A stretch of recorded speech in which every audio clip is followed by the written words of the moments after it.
What kind of plumbing problems? I told you, something to do with the pipes. Happened suddenly, did it? It happened this afternoon. Mr. Spencer will be able to explain all of this. Ah, Look. here he is now. What's going on around here? Didn't they tell you? Yeah, well, they said something about plumbing problems of some kind. Yeah. And there might be some kind of electrical hazard, is that so? Yeah, well, possibly. We're playing it on the safe side. I have, as you can see, every plumber in town here working on the problem. Oh, that's good. Yeah. We were just on our way down to the hold. I want to check the water heaters, or I'd invite you in for a drink. Well, where's Robert, Tiffany, and... Oh, well, they're all in the kitchen bailing. We're drowning here. We're going to work about 24 hours to try and get the show ready for tomorrow night. I have a very special show tomorrow night.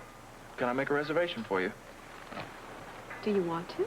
Absolutely. You'll have table number 1 right down front. Well, that's very nice. Say, look, if you need some extra hands... No. As you can see, I got all hands I can use. Nothing to worry about. All right. Good luck. Okay.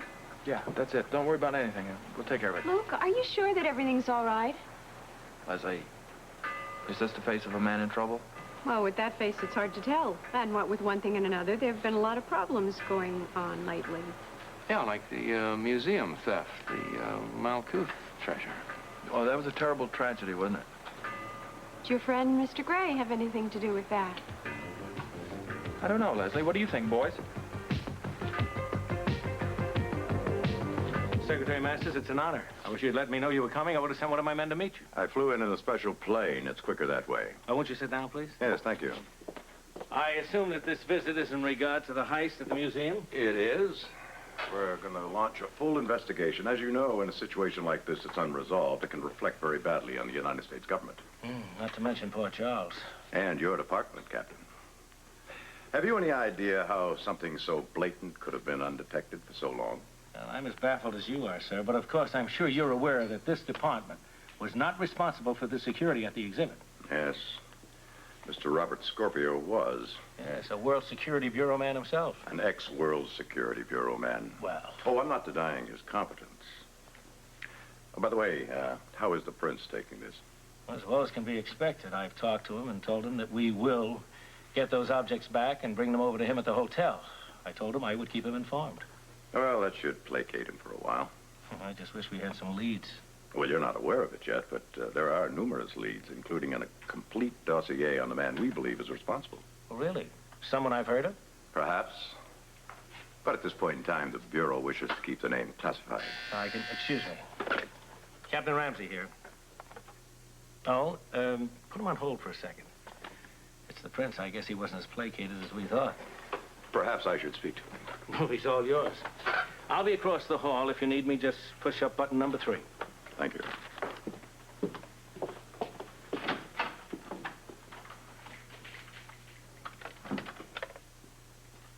Your Highness. Captain Ramsey? I know, this is Secretary Masters, World Security Bureau. Ah, Secretary Masters. You are in Port Charles? Yes, I flew in the moment I heard about this unfortunate matter. It is indeed unfortunate, Mr. Masters. The ambassador and myself are extremely worried about the possible ramifications of this incident. That's why I wanted to speak to you, Your Highness. I wanted to give you my personal assurance that the World Security Bureau will recover your treasures. You think it is possible? I have every confidence that this matter will be cleared up in no time. We've already made significant progress in the apprehension of the criminals and the recovery of the sword and the helmet. That is certainly refreshing news. So you just relax, stay by the phone, and we'll have some real good news for you real soon. Shall I send the ambassador to confer with you? He might be able to shed some light on the value of the objects. Well, we've already determined the significance of your loss, and with all due respect to the ambassador, I'm afraid he would be a little bit in the way. I understand. If you feel you can settle this matter quickly, we will not interfere. Well, thank you very much for your cooperation. We'll be in touch real soon. Good luck, Secretary Masters. Luck, Your Highness, should not play a part in this investigation. Then instead of good luck, I shall say good day, sir. Good day.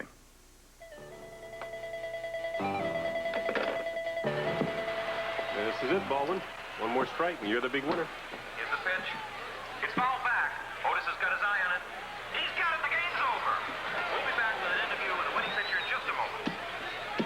Thank you very much. Hey, Frank. Everybody a drink on me, all right?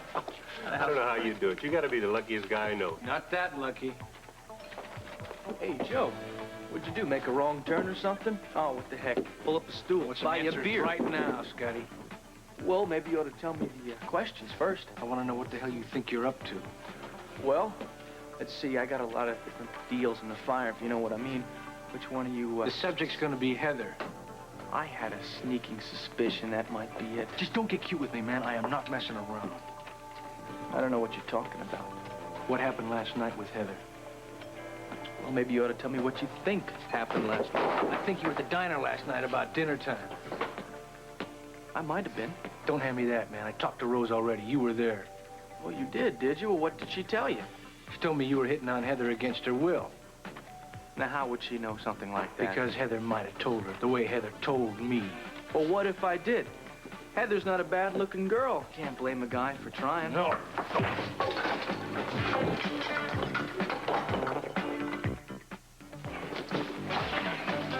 All right, just calm down, will you? You know, punching me out here, it's not going to solve your problems. What do you know about my problems? More than you think. Look, man, I don't get off on this smug attitude of yours like everybody else does. Yeah, well, I've been wondering about that. What do you get off? Right now, hitting you a whole bunch of times real hard unless you tell me why you attacked Heather. Attacked her? Is that what she told you? I didn't dream this up, man. Now, what's your explanation? I was wondering why you came in here. I thought maybe you're going to work on your right cross, which needs a little work. Yeah. If your explanation's real good, you just might get out of here with your face. If you promise not to hit me again, I might think about telling you. Go on. If I wanted to hit you, I would have. Okay. I was at Kelly's. And Heather was there. Yeah, she's there a lot. I understand she lives upstairs. Stop being so cute, man. You were there, she was there, and you were hitting on her. I was talking to her. That's not a crime. You yet, were is it? hitting on her, man. I talked to Rose already. Look, I made like a minor move towards her, but I didn't attack her. Okay, what about later? Later? Yeah, later, when you picked her up at the bus stop. Oh, come on, man. I was saving her 50 cents. There, you know, times are tough. Yeah, times are tough. You saved her 50 cents. You took her 3 blocks, and you decided to move in on her. Look, let me tell you something about women, okay? They're flattered when you come on to them, and I think Heather's, you know... Baldwin, I didn't come here to hear you dissertate on womanhood. And I want to know, did you hit on the woman or didn't you? If she said I did. No, not what she said, not what you said, but the truth, for once, man. Did you or didn't you? Sure. Stay healthy. Don't ever let it happen again. You know something? I can't figure you out. If you're so hung up on her, why don't you do something about it? I am, right now. I'm warning you. No, I mean, why don't you do something like, you know, make a move, you know, get her out of circulation, make the whole thing legal. You can't do that, can you? Because you've got doubts about her. I don't owe you any explanations, Baldwin. No, you don't. But I understand, man. I know your story, Kelly. I know your whole story. See, you want a woman that's as pure as the driven snow. You know, when you go after a woman, it's like, you like shop. Like as if you're shopping for a car, you know, you want to check under the tires. All right, come on. Kelly, this is getting monotonous, all right? Now, you can't make up your mind about Heather, but until you do, you don't want any competition hanging around, do you? No competition for me, you little flea. Oh, yeah? Then what are you doing standing in front of me for? You know what? You came here to find out if Heather was telling the truth. Well, she is. I came on to her, all right? I admit it. Are you satisfied? We're not finished. You and me, not by a long shot, Baldwin. No, we're not. Because we both want the same thing.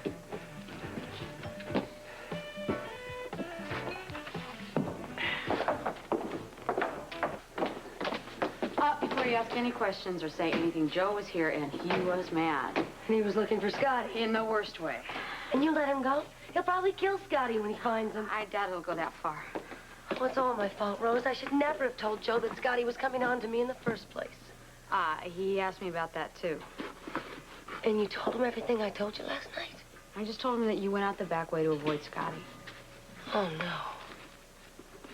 Well, Joe probably would have found out about it anyway.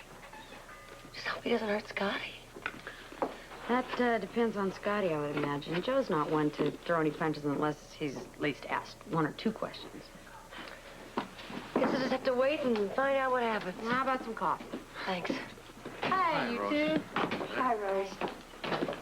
Well, yes, it certainly seems like a serious problem. If Luke has survived before, he's going to survive this time. But I still sure. think there's something funny going on there. Because of the part-time help. Well, you're sure, didn't you think so? You think back over it, though, and Luke said that they were there helping him. And why? Why was he so insistent that we come to dinner tomorrow night? Exactly. Why was he so insistent? You do realize that that's going to mean that Amy and Mike are alone for a second night. Well, I don't think tomorrow night is the night that we promised Mike he could watch Johnny spar. And then they're going to dinner with Packy and Johnny afterwards. Is that tomorrow night? Oh, yeah. Well, then Amy will be with them. That's a humbling thought, but I don't think they'll miss us at all. Let's stop worrying and sit down and enjoy some of Rosa's great cooking. Great. Well, that's an understatement. Here, have some tea. Thank you. What are you going to have tonight? How's the cabbage look? Stuffed and succulent. 2 orders? I think so. You got it.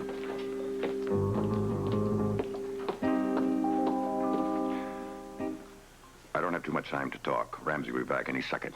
Is it accomplished? Almost. What do you mean by that? I've explained certain facts of life to Mr. Spencer, and I'm sure he now understands. Oh, then proceed. But remember, we're running out of time. I can't stall much anymore. Not to worry, sir. The moment of truth is at hand. Very well. The moment of truth or death. The choice is still yours, Mr. Spencer.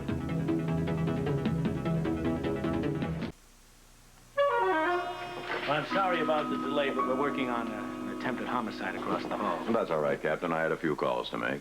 Oh, yes. What did the prince have to say? Well, he was naturally concerned, but he promised he wouldn't interfere with the investigation. Oh, good. Then let me fill you in on the progress we've made so far. You have started an investigation? Oh, yes. I've got some of my best vice men at the museum and half of homicide detectives out on the street. And I assure you, sir, that we will cooperate fully with you in this operation. Well, now that won't be necessary, Captain. Well, these are top men. Well, I'm not questioning their ability. My reasons go far more practical. This is a large city, and if your department is like most, you are severely understaffed. Well, no, we have sufficient manpower. Not enough to take your best men off the job. Now, the WSB has unlimited men and material, and, well, I don't want to criticize your department, but ours is the best trained police force in the world. Excuse me, sir. Excuse me. Are you saying that you don't need us? I am saying that the WSB can handle this investigation quicker and more thorough ourselves. I think you will agree that a situation this big does not warrant local interference. Well, what about the men I already have out in the field? Pull them off the case. Sir, are you sure that this I is know my... what I'm doing, Captain. But... It's best. Believe me.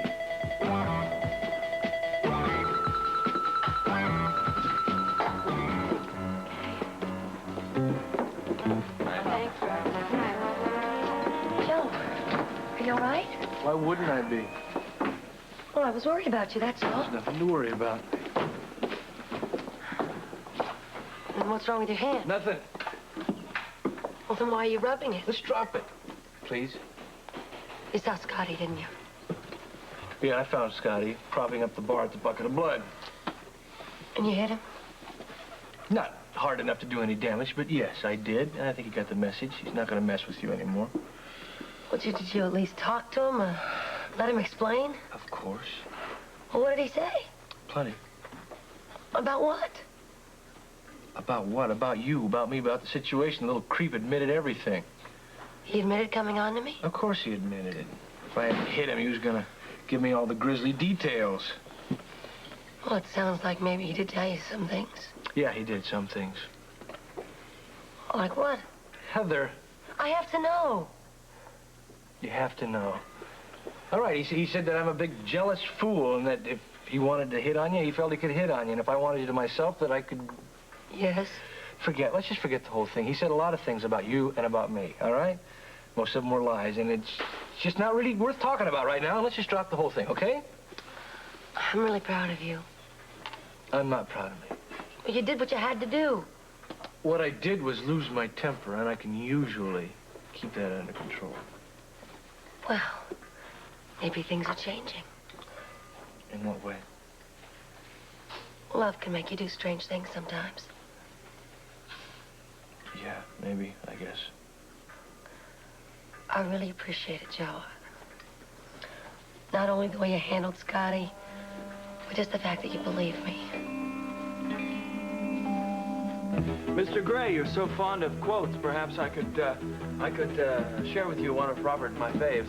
I believe it was Marco Polo. Maybe it was Genghis Khan, but it was definitely one of those Latins. And what he said was that he who divideth conquereth. Yes, that's one of my favorites, too. Please, Oh, well. enough gibberish. It's not gibberish. It's a hint. I don't want hints, I want answers. Walt, take Laura out and dispose of her. And after her, Jackie, and then Miss Hill. Until you tell me what I want to know, Mr. Spencer, I'll remove your friends one by one. Stop him!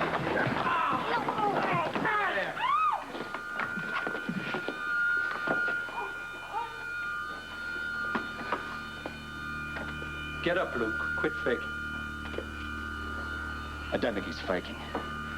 You could well have killed him.